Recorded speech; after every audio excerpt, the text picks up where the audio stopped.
Okay. Say that again? Again? Yeah. Okay. I was reading about the Quero people. They say that they had all the wisdom about um, how works the world, the universe. But we need a race of humanity. We need to grow up.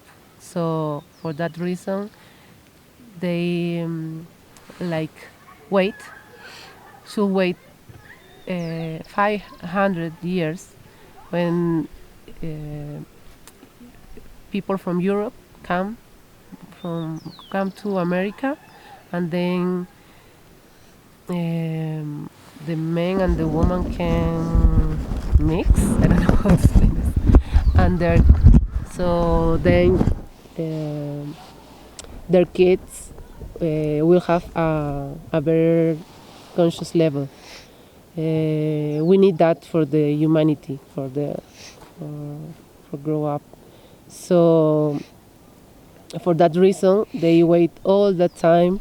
And we were talking about the humility, because they talk about that. They have the enough humility and patience and love for the humanity to wait, Yeah.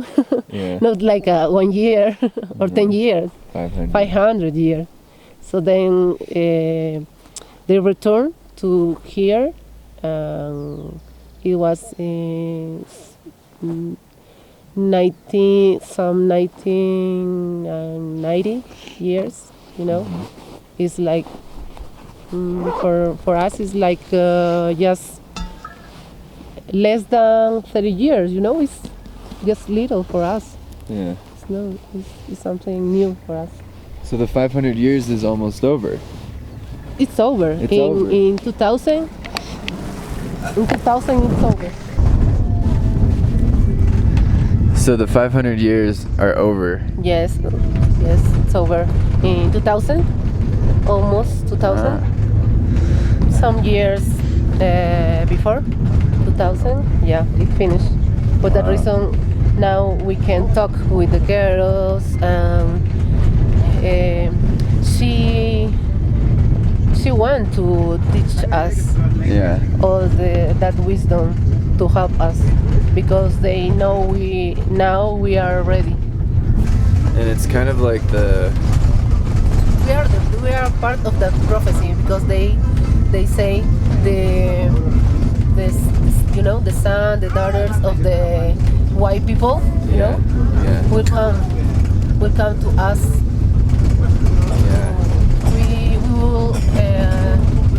will look for us and come, because our wisdom, and the calling is with the heart.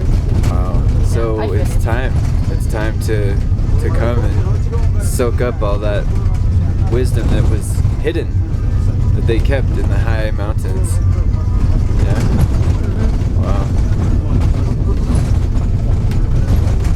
And all the suffering and all of the insanity, they had to sit through that and kind of watch from up above, as everybody goes into this age of Kali Yuga. It's impressive to rest in the knowledge that God has a plan, something like that. Yes. It's our mission, do that some way. Because a lot of us feel like kind of it's pointless. Like life is really kind of pointless right now. It's like, what the heck are we doing here? You walk into a city, like, what do I get, a coffee? Like, I to get a job behind a computer? Like, what am I supposed to do now in this time? And the hearts are waking up, right? And they're starting to lead people in different directions. And star seeds are dropping in and coming to Pisac or Bali and learning. And it feels like that even in Bali there was a monk who was like really opening up to us. He was like sharing stories that he's never shared with us before, with Westerners. And teaching us how Bali was even formed, how the traditions were even interwoven. The Hindu, the Muslim, the Buddhism, like how it all is weaved into one thread. And he was mentioning like, well, it's your earth now too, it's your island too, you know? Like you can take care of it as well, you know? So it felt like it was just the heart of Bali was opening up, and it kind of feels the same way here, you know, with the teachings of the Karo people that they want to open up. And it even feels like, I'm not sure exactly how that is going, but the natives, the Native Americans, like the Cree people, they've been sharing a long time, you know, the Hopi prophecies as well, different native prophecies about how all the colors of the rainbow will come together in a circle, all the nations.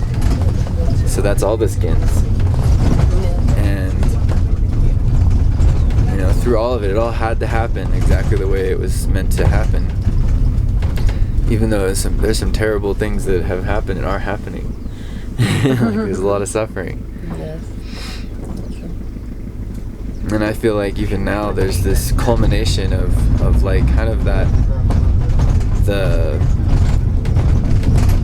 the idea of you and you're like you're impure and I'm pure, like kind of the Hitler energy, the Mussolini energy, what's happened literally in every country, in every nation that we can name.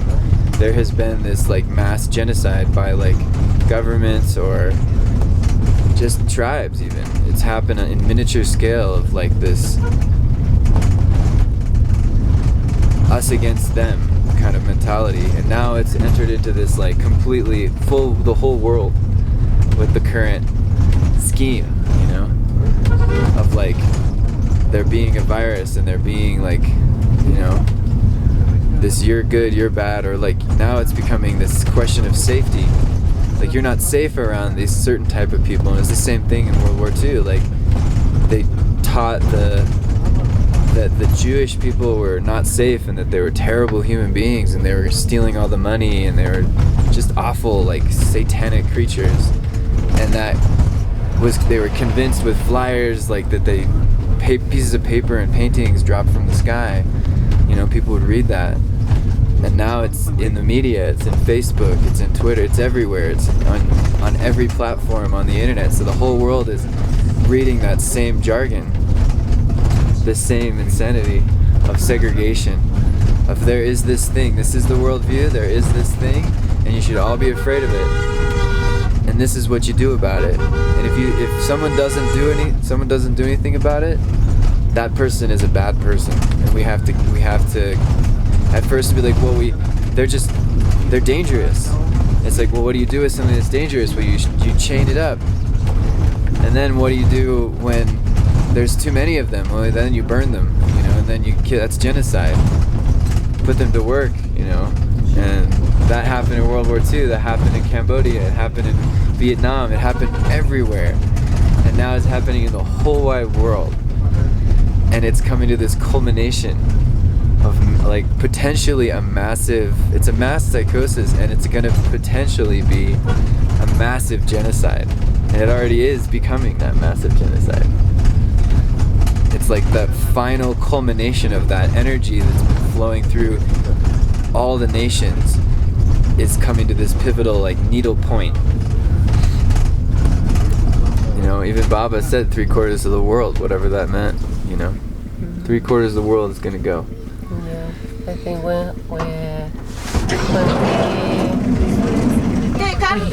we are listening to that judgments, you know, when you have a posture, you think something, other person think different. You say, oh no, that I think is better than you think. I think that's the point where the conflict begins. Because we don't understand that it's just different levels of knowledge, but no one is worse or better than other. Just it's different. It's just different. That's all. And how can we how can we live together with our different perspectives of the same thing? Yes. I think that's the point, that we should learn how to live with that. We need to be more compassive, more understanding. I don't know how to explain this. And okay, yeah, you're I don't know, watching this in this situation in this from this point. I like to say it's like when you go to some event, you know, if you, for example, you go and you find your friend and it was amazing, you know, it's nice because you were, I don't know, dancing and talking with your friend. But what happened with the other person that he went to the same event, but he didn't meet with no one, you know, and you talk later. You talk with that person, and he will say, "I was awful. I didn't like that. It was so boring." But it was the same, you know. But it's different perspective. Yeah. So I think that's the issue is happening now, and we should understand that. How can we hold the space for everyone's experience and somehow not fight over it, whether or not it was good or bad? Yes. It's like, oh, you had a terrible time. Okay. I had a great time. Yeah. It's a sovereignty. Like, I had a good time, and just because they had a bad time doesn't mean that I have to have a bad time. And reclaiming, like, what is my experience of this one reality, this one thing that's happening? Yeah, and also that thing, that tag that you put when it's bad or good is because your expectations. If the things goes like you want, oh, that's good. But if you don't like it, oh, it's bad. But in the life, nothing is good or bad. It's just it's like in nature, you know. Yeah, does nature have good or bad? No. There is death, there's rebirth. Yeah. Is it bad that the flower closes or good that it opens? Maybe it dies because there's no water? No. I mean, there's something to be said for harmony and being able to take care of a family in a right way, in a good way. There's like a morality to like a way in which we can be in good relation, you know? And but you can't put words on that. It's something that comes from the heart, you know? The mind can hold on to these rules, like I have all these rules and this is what keeps my family together, but deep down inside that person might be deeply unhappy and they might be about to fall apart or go insane.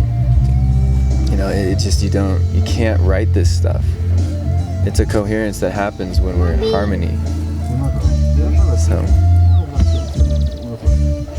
with the way that it is, not the way that we think it is. So I think we're learning that the mind is really important. Yes. You know, but it's not here to put bars around everyone else and especially oneself. It's here to maintain a kind of sovereignty, a freedom to feel it all, to have it all, to be it all. And then we become each other, and then we take care of what we are. If you realize you are every bird, every tree, well, that's important that you take care of it in the right way. Also yourself. So how do you do that? The mind can't figure that out, you know? How do I take care of everything? It's like, it's in the moment, it's in the present. And if you're thinking in the present too much, you'll miss it. You'll miss what's here and what's important. There's a harmony that is more like a tuning of a guitar. We're more like instruments, you know? Yeah. Yeah, that's This is Andrea. Hello. I'm Adam. Thanks for watching our... Thank you for watching. You can see us in the next video. See you in the next one. Bye.